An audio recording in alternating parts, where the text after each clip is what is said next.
Hey guys, Tom here from Spektrum RC.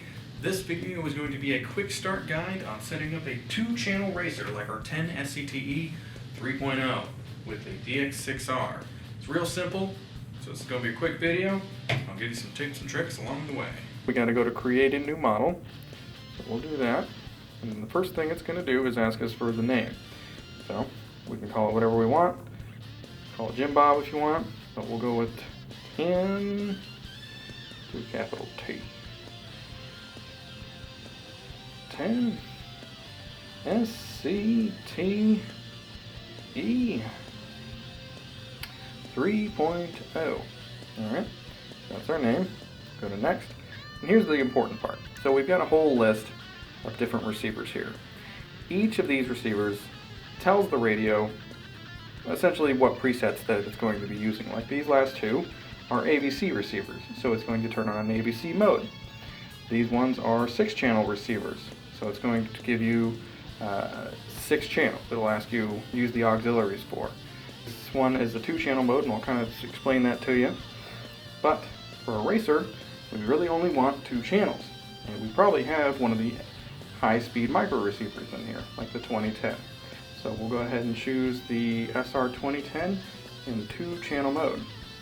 Click next. Choose electric. No reverse since we're racing. And that's essentially it. It'll give you an overview at the end saying, okay, these are what you chose. If we had chosen a 6-channel, it would say, okay, steering, throttle, aux 1 is steering 2, motor on axle, things like that, it'll show off. So we're good on that. Save the settings.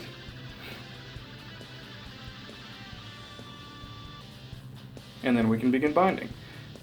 It's set in 5.5 millisecond rate mode because we're using the SR 2010. That's the fastest rate that we can run at, and it's a 2-channel receiver. One thing about when you looked at the last screen and we had the 4000T and the 6000T in 2-channel mode, you can actually run those in 2-channel mode and get 5.5 millisecond speed out of them. You lose the other channels, but it's a good backup receiver if you need another receiver for a race car that you want to run at the fastest frame rate. So let's go ahead and bind it. Alright, so we'll take our lid off here, grab our trusty bind plug, and we've got the receiver mounted on the side there. Alright, got the bind plug in there.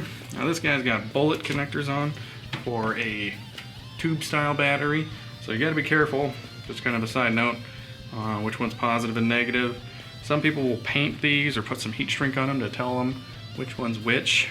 We know, because we've used this one before, that the shorter one is our positive. So we'll put that guy in and the negative like that.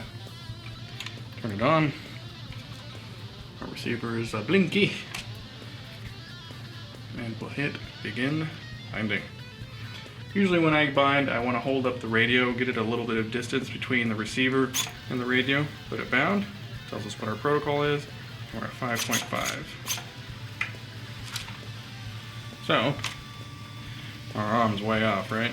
So, that'll be part of another video. But yeah, that's essentially it. Setting up a 2-channel racer is that easy. You don't get all the extra gobbledygook like telemetry on here. You only get what you need when you select a 2-channel receiver.